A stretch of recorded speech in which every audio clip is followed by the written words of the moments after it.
Yes. Yes, yes, yes. Okay. I can't hear you. No, I don't know.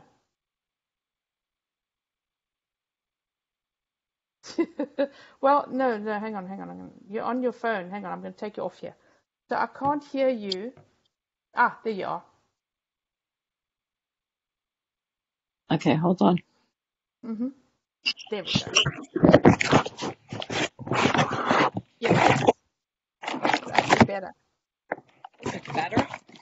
I think this is actually going to be better. Yes, Hold on. yes. Hold on, my setup. It's failing. Wait, don't start recording. How's the back? Yeah, Is the background okay? yeah. The background's great, but so what we'll do is just don't move forward because then you get the sunshine on your face. Okay, so that's Hold on. perfect. Wait, I have curtains. Yeah. Yeah, cool. Let's start again. Okay, I've got to remember what I asked you. But we'll just ring it. That was great, but we'll just ring it. We get better every time we do it. And that's perfect. That's perfect. You're on a perfect position now. All right. So I'm talking to Donna Brown, right? Right. And she has the Missing Piece Puzzle Company, which is a personalized puzzle company that where you upload your picture and she makes a puzzle for you. It is amazing. Donna and I have known each other for a long time, since about 2011 when she started her business. So, Donna, why did you start the puzzle company? Well, my son is autistic and he was having trouble with his tutor. And John came home and he said, "Hey, I could send this picture away. We could have a puzzle made of Artie and it'll go to China, come back in 6 weeks, and it costs like $1 billion." And I said, "Well, I think we could do that better." So I opened up a puzzle company so that we could do it made in America with better materials and that the puzzle would come out better Yeah, because the because quality the in China, quality was bad, right? it was awful. And I just thought, it gives people the wrong impression. And if we make it in America, we can make it right. Exactly, right? So, how did you start? I mean, you had to literally buy a printer, or did you? How did you Uh, start? Um, Starting was an adventure. So I had this idea and I didn't know how to make puzzles. So I just researched and I started calling people and nobody helped me. Nobody would help me at all. So I just ordered a machine. I talked to photographers. I found out what the best printers were. I found out what type, it's a specialized paper that you have to buy and it's specialized cardboard that you have to buy. I mean, and I found out that it's very expensive, but it was for my child. So I thought it would be a hobby at first because I was a full-time teacher and I failed to I retire. remember. Now I work 7 days a week making coffee. So great thing. Exactly. Love what I Yes, do. yes. So the exciting, I think one of the highlights that I've been since I've known you was that your puzzle went into space. Oh yeah. Tell us about that adventure. I mean, that was amazing, right? I mean, you really got irritated with the guy because he was like emailing you and contacting you, and it was on and on and on, right? The man was asking me every question that I could ever answer. And I really thought he was, trying to open his own puzzle company at one point because he was asking me how much does it weigh and how thick are the pieces and how big are they? Can you, use a micrometer? And, after about 40 or 50 emails, I'm like, "Hey, look, the puzzle costs $20 and you know what I mean? Like, this is all I could help you with." Well, it turns out that he was from Germany. He was an astronaut and he was to lead a space mission up at the International Space Station and wanted to make a round puzzle with his logo on it. So I don't think officially we were ever allowed to announce it, but it was the coolest thing because he was up in space for 6 months and he ended up leading this mission and it was really neat. Really neat. Yeah. I know, right? I thought it was absolutely, that was better than even being on TV. Okay, so everybody, you start a business and you get excited and you think, I want to be on TV, I want to explode, I want to have 1,000 orders a day. It's no problem. Tell us about your experience with not being prepared. Well, we we we were on the Today Show. The first time we had a lot of orders and we had people working here, but the second time was recently, and it was Yes, after the pandemic hit. And I had let my girl go because New Jersey was one of the first states that was really hit with this pandemic. And we were supposed to close for 2 weeks. So I let her go because her husband was working in a high risk, prison. Her daughter was still in school. And, I said to her, well, come back in 2 weeks.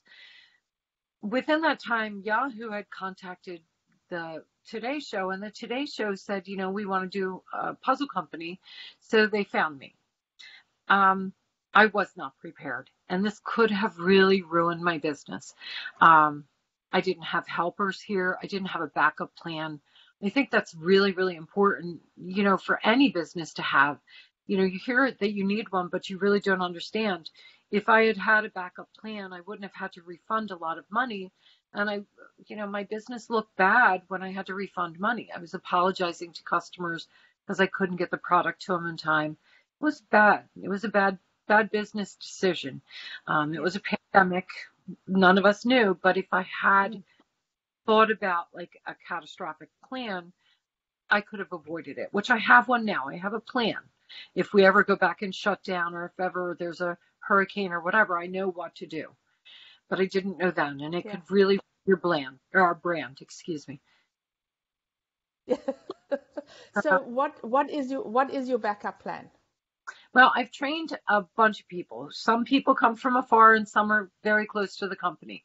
They all have a different code to get into the building. So we changed the lock system. They can come in whenever they want. So they could come in at 12 o'clock at night. They can come at 2 in the morning. It's all logged. We have a camera system here. I can work from my living room from home because I changed all of my programs so that I could work remotely. So now I don't physically need to be here. I need someone here physically, but it doesn't necessarily have to be me. Yes. If the roads are closed or whatever, I'm a half an hour away. Yes, So exactly. Yeah. we won't go So into yes, exactly. But you are really doing well now, and Christmas is coming up. Normally, I mean, the pandemic, I think, has changed so many businesses because normally you're doing really well with weddings. Oh, yes. And so you got an idea, and everybody's on the same idea now, but you got this idea to use your bits and pieces that you don't use for puzzles as wedding puzzle guest books. So what happens is most people who are getting married, they take all these beautiful, engagement photos and they have professionally made, and then they like sit in a closet. Do you know what I mean? So their guest book sits in a closet.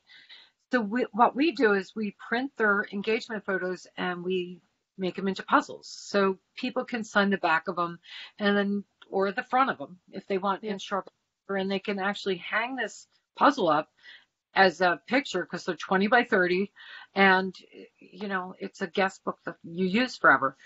But Yes. we we used to have a lot of white paper left.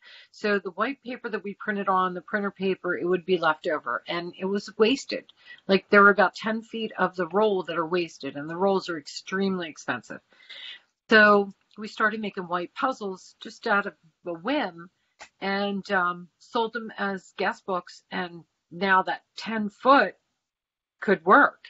So Yes. you have to find a way to use every bit of your material, or to find some other company that, instead of putting your waste out there, maybe it will fit them. I mean, we work with a lot of different companies now, and we give away our boxes that, you know, they need to pack their stuff for eBay sales or whatever, that we source to other Yes. people. So it doesn't cost.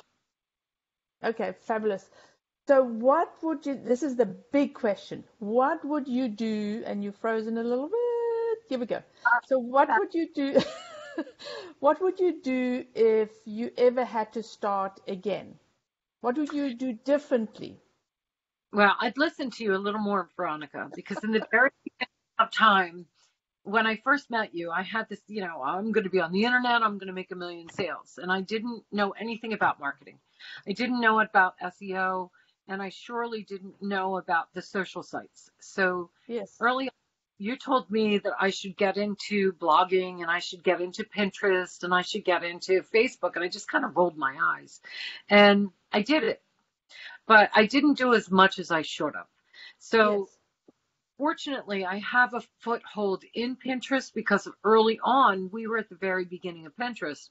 I did Yes. what you, but I wish if I could do it all again, I would have really done more marketing than I did now. Because I think, even though we crawled our way to the top of the heap, Yes. we had a lot of competition. Um, Yes. and I think that we wouldn't have as much competition because we would have been more of an authority, easier. Yeah. Yeah. I think, but so you have to keep an eye on all new trends coming out and maybe taking advantage of them. But you can't always do everything because, customers aren't everywhere. So you need to also know exactly where your customers are. But talking about Pinterest, I mean, I remember you did a competition on Pinterest when it started out, which was great, and then you stopped doing Pinterest, but you are still getting some orders from Pinterest. That's absolutely amazing, right? Yes, it's amazing. I get a lot of people who view my website because early on when we did all of our stuff on Pinterest, those pins are still there. They're there forever. So if I could just make a suggestion to everyone, don't put your price on your picture because I have pictures out there where the price was less than half of what we charge now. And you know what I mean? So if you're going to put something out on the internet, it's there forever. So Yes. don't push yourself into a corner because prices change. Go up. Yep. Yeah. So Exactly. don't date your photos. Don't brand yourself with just this costs $20 or this costs $25 when Mm, you'll never mm, get great prices. So, mm.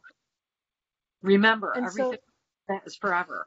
yeah, I know, right? Every picture out there is forever. So, Yes. and then also when we were looking at your pricing, and I mean, you have a band of where you can sell your products, and you can't really price yourself out of the market.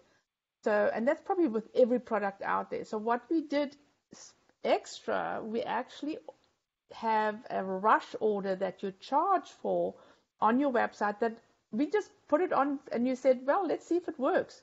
And people are actually buying, what's it, $5 or $10 for the extra rush order, right? It's $5. So what it'll do is it'll take the order from the back of the queue and it'll move it up to the front of my queue and they'll get it faster.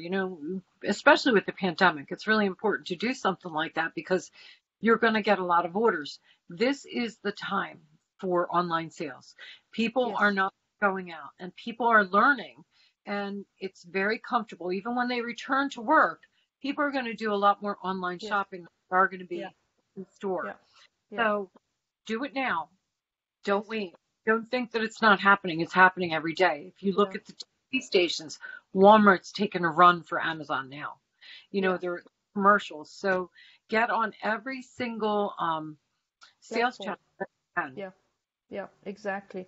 Exactly. I mean, I think, we saw a surge in e-commerce when you started. That surge was there, and I think we're on another surge. I mean, e-commerce has grown so much in the last 6 months compared to the last 10 years. And this is the time to get your stuff online and to get selling something. Even if you don't have something to sell, just make a decision, get online and start practicing because you can only learn as you are selling. Um, anyway, thank you so much for popping in. I am so happy that you agreed to be with us because you have got so much experience. And I hope if anybody has a question, put it in the comments below, and we will answer. And I will have all Donna's information in. I'll pop them in the comments as well. But we also have it on the website, on the Virtual Summit page, and it will stay there, and it will also be in the group. Thank you, Donna, for popping in with me. I really appreciate you helping us out and being here. Always great to talk with you, Veronica. You are the reason that my business was found online, and I am thankful to you forever. Thank you. Bye. Bye.